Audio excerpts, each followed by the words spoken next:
Ladies and gentlemen, I have arrived. I hope you have too. Um, we had a minor but exciting thunderstorm. My son didn't freak out this time too bad, but I was worried it was going to mess up the mesh network that we use here in the streaming room.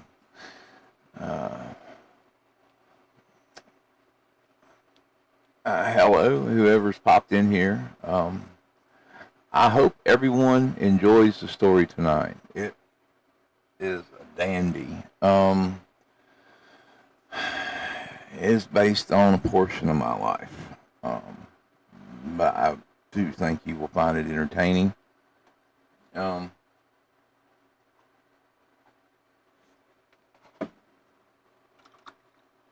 and we will be starting here just shortly.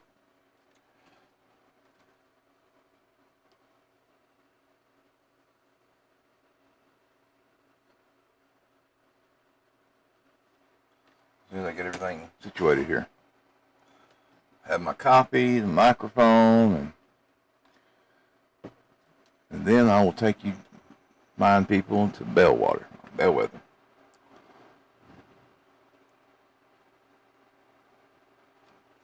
And as I said, this is a story that is based on part of my life. And like I said, I hope you enjoy it.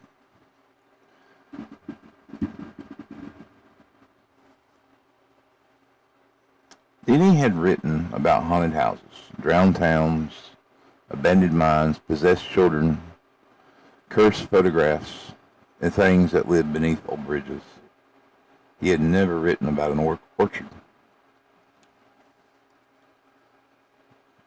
That was why, when Reader's Digest contacted him with an assignment involving a small agriculture community in Northern California, I don't think I can talk tonight.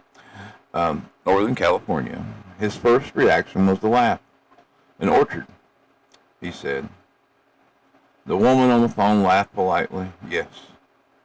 You want me to write a horror story about an orchard? Not exactly, she paused. I want you to investigate it. Then he stopped smiling. Outside his apartment window, rain crawled down the glass in silvered crooked lines in late November, and the sky over Los Angeles had been the color of dirty wool for 3 days. Investigate what? The town. What town? The orchard. Then he waited. That's the name of the town? No. The woman's voice had changed. It had become quieter. The locals called the property the orchard.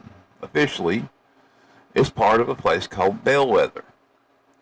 Then he opened his notebook beside his copy. Bellweather, California. Yes. He wrote it down. Then the woman said something that made him stop. There had been disappearances. Then he looked up and said, how many? We don't know. You don't know? I asked. That's the problem. The line went silent for several seconds. Then people go there and they don't come back. Then he leaned back in his chair and said, this sounds like a police matter. It is. And the police haven't figured it out. Not completely. What does Reader's Digest want me to do? Another pause. We've received letters. From whom? From residents, tourists, and a few families. What do they say? The woman sighed. They all describe the same thing. Then he waited. An orchard full of dead trees. He frowned. That doesn't sound particularly unusual. They say the trees aren't dead. A cold sensation moved across Denny's shoulders. What do they mean? They say the trees are fed. 3 days later, Denny was driving north. He had rented a Ford, 2 notebooks, a digital recorder, a camera, and enough coffee to keep him awake until Christmas. The assignment packet sat on the passenger seat, Bellweather, California. Population 1,843. Founded in 1871. Primarily industrials, wine, apple, pears, and cattle. Local attractions, the Bellweather vineyards. Denny had read the packet twice.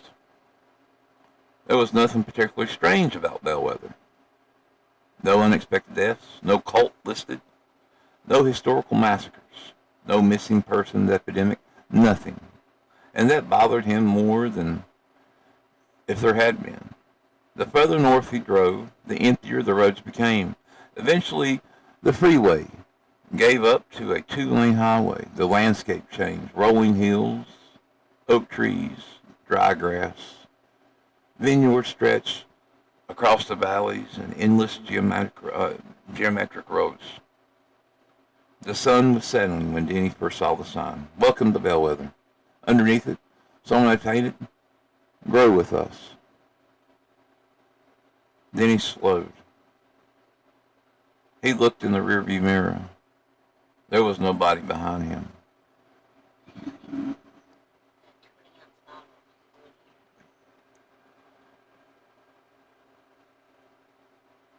There was nobody behind him. The road into the town was lined with old trees. Some were bare, others still carried leaves despite the season. The town itself looked almost unnaturally pleasant. White wooden houses, porches, flower boxes, a church steeple, a diner, a gas station, a general store, and everywhere vineyards. Then he checked the GPS. His hotel was supposed to be on Main Street. He found it easy. The Bellweather Inn. The building was 3 stories tall, built from dark timber and pale stone. A brass bell hung above the entrance. It moved slightly in the wind. Then he parked. Before he could get out, the bell rang. Once he looked up. There was no wind. The woman at the front desk smiled when Denny entered. She was perhaps 60, gray hair, round glasses, a blue cardigan. Mr. Randall? Then he stopped, yes. Denny, yes. Welcome to Bellweather. You know who I am, of course. Her smile remained. Everybody knows. Then he felt the first small warning somewhere in his stomach. I didn't announce my arrival. No. She reached beneath the counter. Your room is ready, and she handed him a key. Room 17.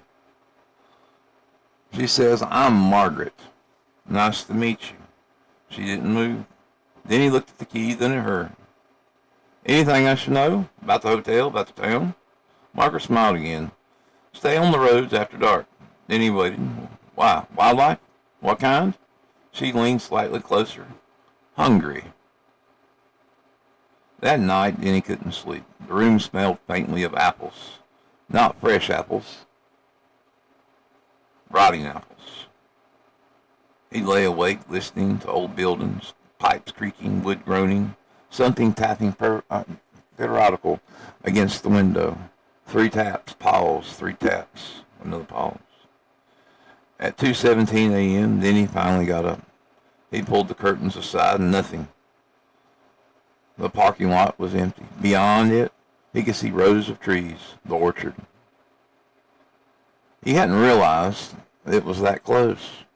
Moonlight illuminated hundreds of twisted branches, and for just a second, then he thought he saw something hanging from one. He leaned closer. Nothing. And then another branch moved. Something pale swung beneath it. Then his heart hammered. He opened the window. Cold air rushed inside. He grabbed his camera. And when he looked again, the orchard was still. He zoomed in. Nothing. Just trees. He shut the window. Then something whispered behind him. Don't look at them. Then he spun around. And nobody was there. The next morning, he went to the diner. The sign read Mabel's. There was only 6 customers. Every one of them looked at him when he entered. Then he sat at the counter. A waitress approached. What can I get for you? Coffee, he said. She poured eggs, sure. Bacon, sure. She smiled.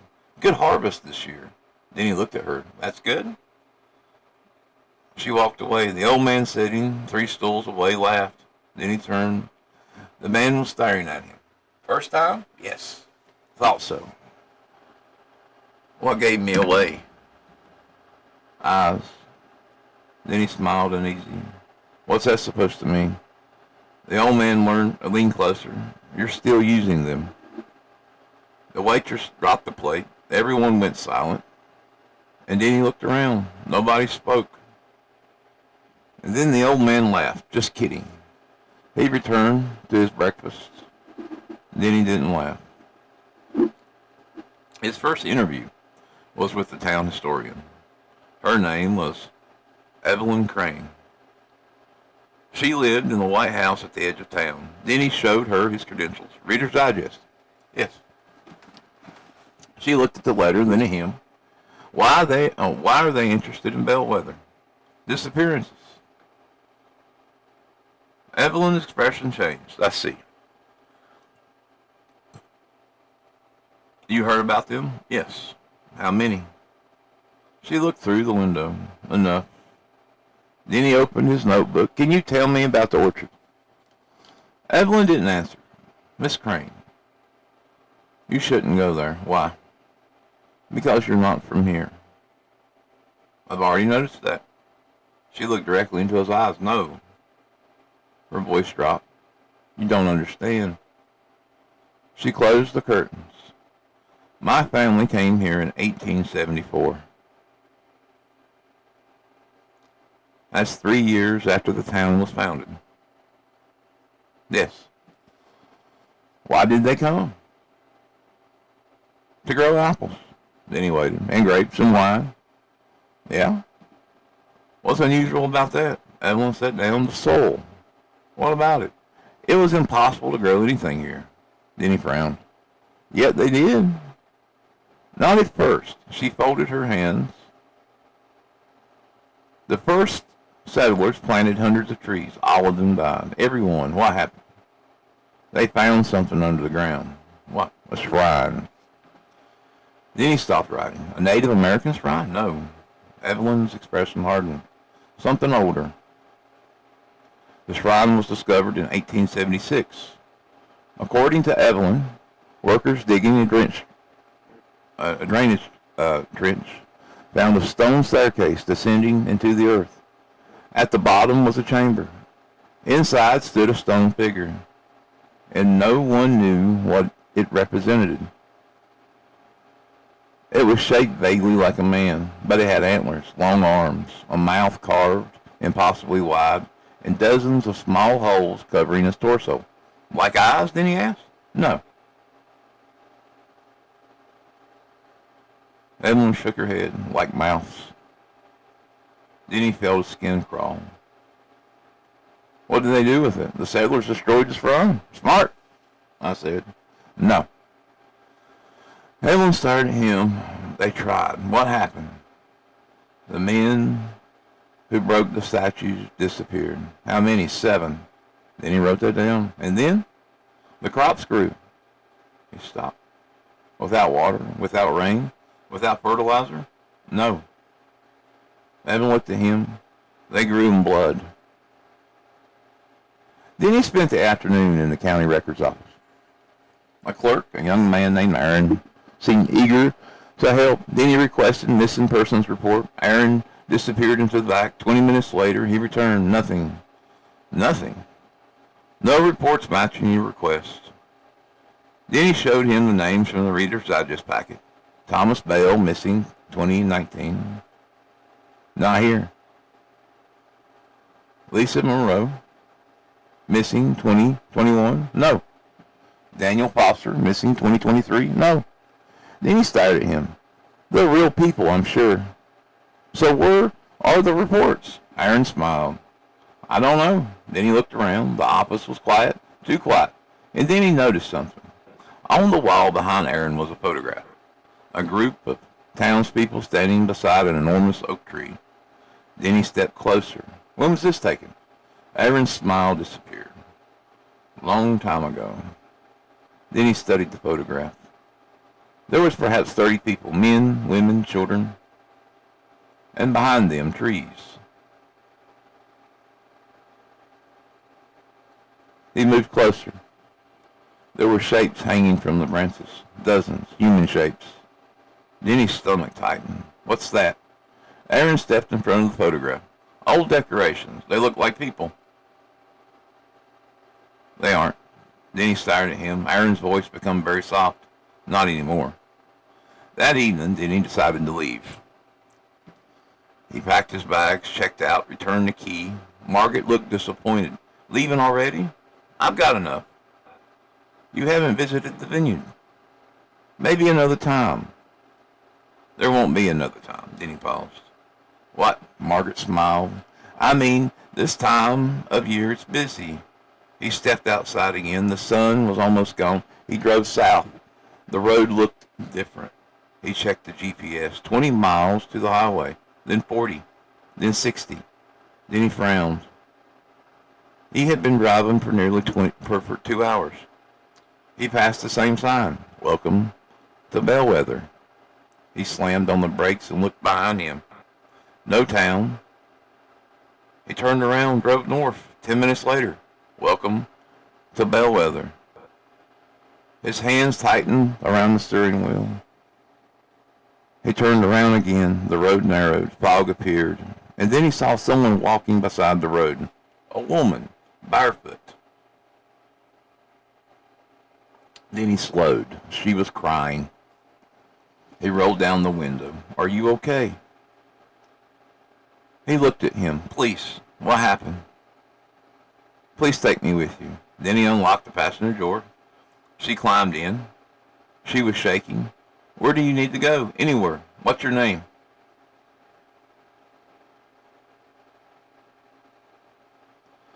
She stared straight ahead. Claire. I'm Denny, I know. He looked at her. What? You're the writer. How do you know? She didn't answer. Then he started driving. Where's the highway? Claire pointed straight. They drove for 10 minutes. And then she said, don't stop. I'm not stopping. No matter what you see. Then he glanced at her. What am I going to see? She began crying. The trees. They appeared through the fog, rolls and rolls of trees. Then he recognized them, the orchard. But this time there were lights. Hundreds of lanterns hung between the branches. People moved among them, men and women carrying baskets, laughing and working. It looked like a festival. Clara covered her face. Oh, God.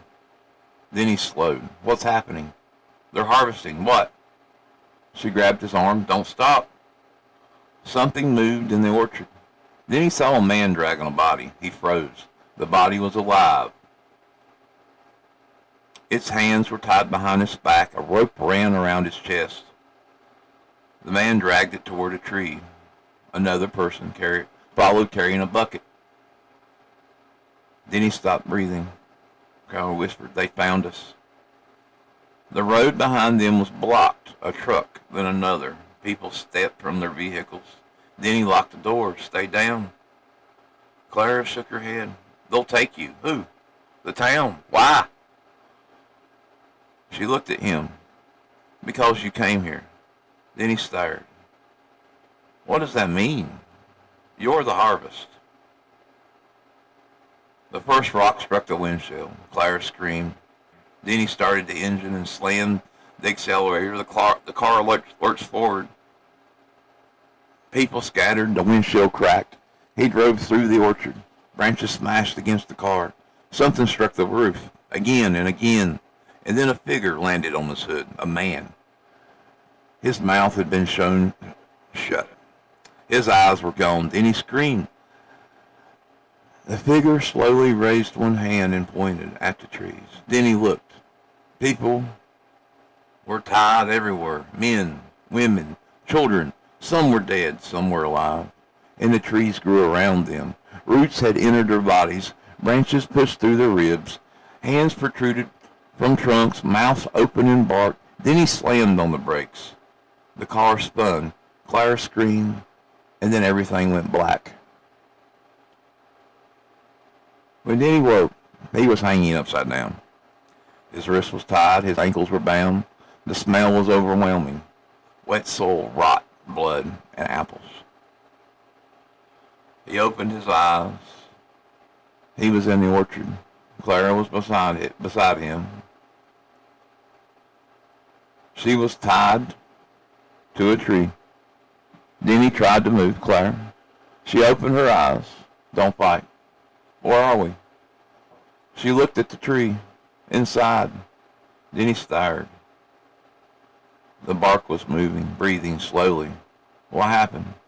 They're going to feed us to him. Who? She whispered, the old one.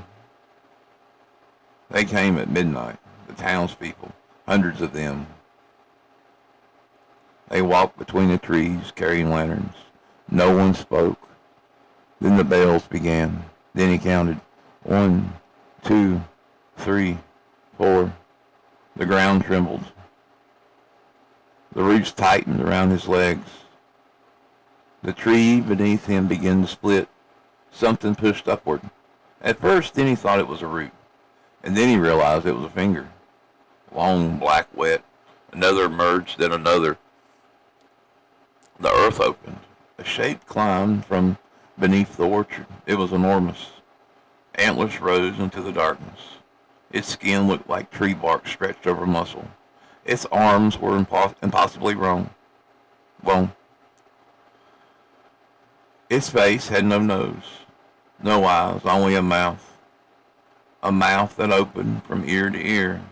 The townspeople fell to their knees. Evelyn Crane stepped forward. She held a knife. Father, she whispered.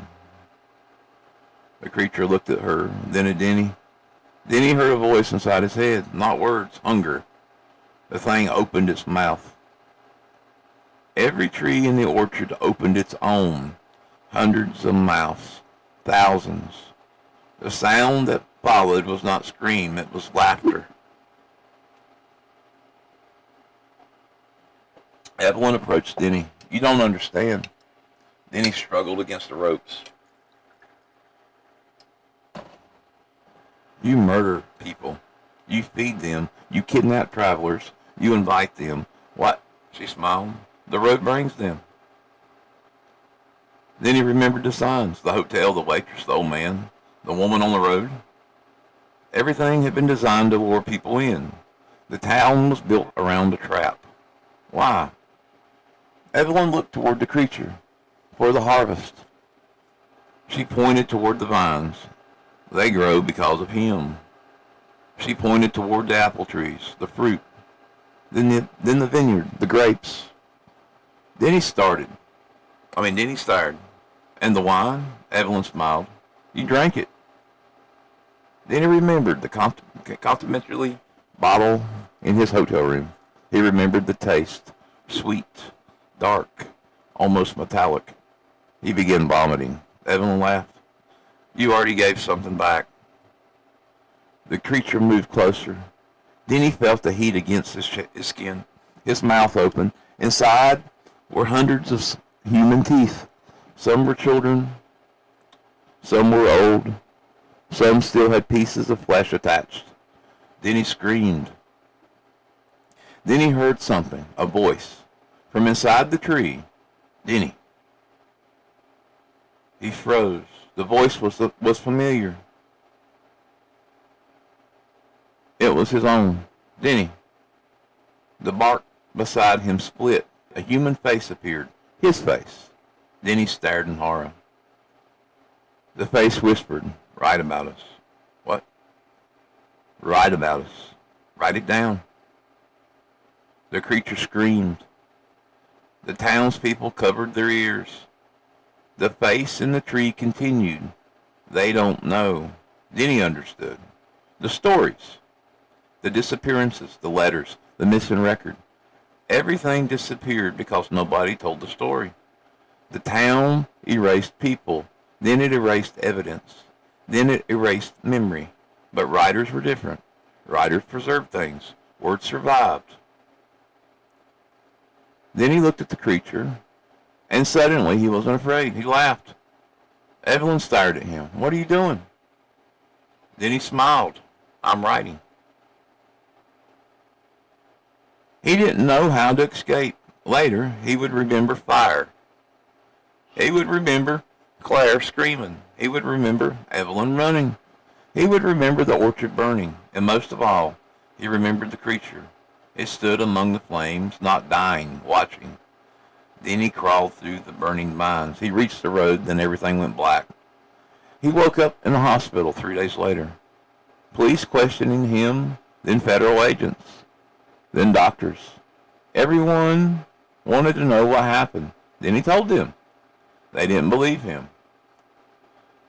They found the burnt remains of the orchard. Nothing else. No bodies, no shroud, no creatures, no townspeople. Bellweather had been abandoned. Every house was empty. Every official record showing the population had been zero for 11 years. The hotel didn't exist, and neither did Mabel's Diner. Neither did Evelyn Crane. Neither did Claire. Then he showed them photographs. Every photograph was blank except one, a single image, taken the night of the fire. It showed Denny standing at the edge of the orchard. Behind him were hundreds of trees, and hanging from every branch were people. Months later, Denny finished the article. Reader's Digest rejected it. They said it was too unbelievable. He submitted it again, rejected, and again, rejected. Eventually, Denny stopped trying. Instead, he turned it into a short story. He changed the names, changed the town, changed the location, and he called it The Orchard. The story was published in a small horror magazine. It became popular. Readers wrote letters. Some said it frightened them. Some said they couldn't sleep. One woman said she had dreamed about the trees. Then he received thousands of messages. Then one arrived with a return address. Without a return address. Inside was a photograph. It showed an orchard, rows of trees, fog, a dirt road, and a small wooden sign. Welcome to Bellweather. On the back, someone had written, "Thank you for remembering us." Then he burned the photograph. He burned the envelope. He burned the original manuscript. Then he moved. 3 times. He never drove north again. Years passed. He almost convinced himself it was a hallucination. Until one autumn morning he received a package. No return address. Inside was a bottle of wine. And the label read, Bellweather Vineyards. Vintage 2026. Then he stared at it for a long time. There was a note beneath the bottle. Only 6 words. The harvest was better this year. Then he dropped the note. Behind him, something tapped against the window. 3 times, pause. Another 3 times, pause. He slowly turned. Outside in his backyard stood a tree. It had not been there the night before. Its branches were bare, except for one piece of fruit, a red apple. Then he approached the glass. The apple moved, not from the wind. It turned slowly toward him. And beneath his skin, something pushed outward, a fingertip, then another, then a mouth. Then he stumbled backward, the mouth open, and it whispered his name. Denny.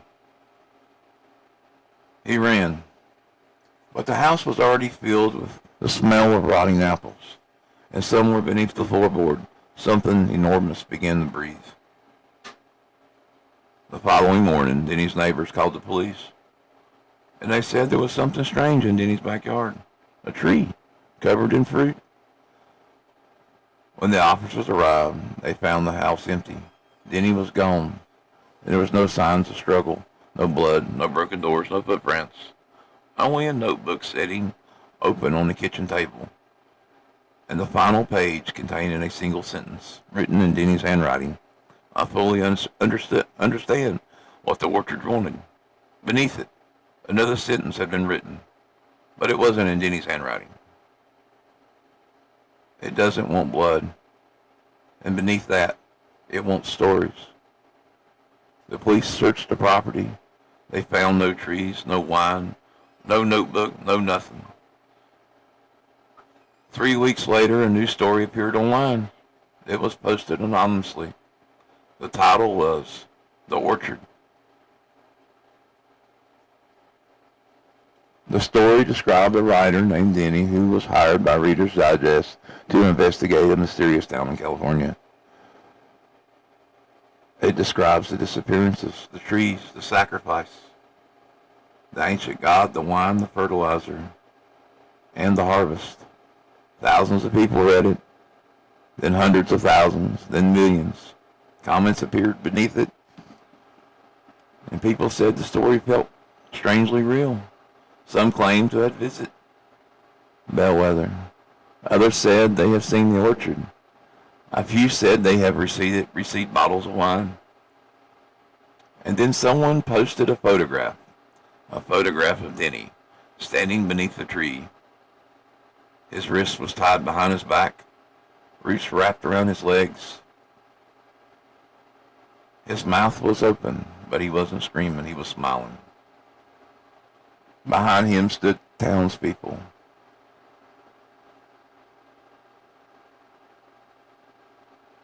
Behind them stood the orchard, and behind the orchard something enormous watched through the branches. I could tell you the photograph was taken yesterday. The comments disappeared shortly after. The website went offline. The story vanished, but copies remain. They always do. Because that's the problem with stories. Once someone tells them, they don't belong to the writer anymore. They belong to whoever reads them. And somewhere in Northern California, beyond the vineyard, in the empty roads, there's a town that doesn't appear on any map. A town with a hotel that has no guests, a diner that has no customers, and a vineyard that produces wine from impossible soil, and an orchard that grows fruit no one should ever eat.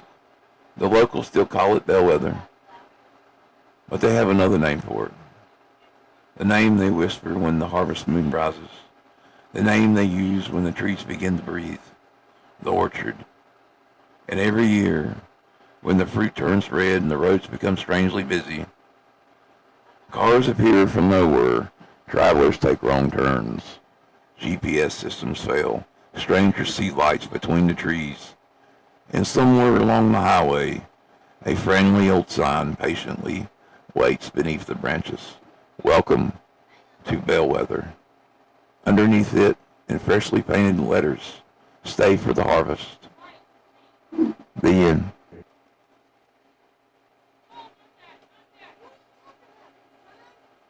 Thank you for sticking around.